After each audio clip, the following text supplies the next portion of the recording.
ઉચ્છલ અને તાપી જિલ્લામાં આવેલા માવઠાથી ખેડૂતોનો મબલખ પાક પાયમાલ થઈ ગયો હોય તેમ જાણવા મળ્યું છે.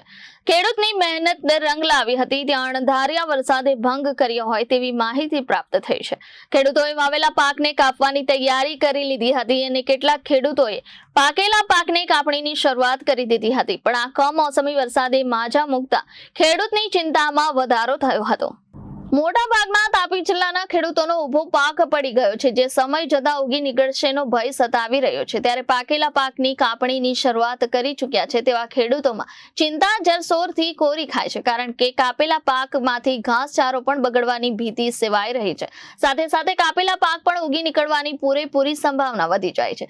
હવામાન વિભાગના જણાવ્યા અનુસાર હજી પણ 2 દિવસ સુધી વરસાદ માજા મૂકી શકે છે તેવી આગાહી કરવામાં આવી છે, જેનાથી ખેડૂતની પરેશાનીમાં વધારો થઈ શકે છે.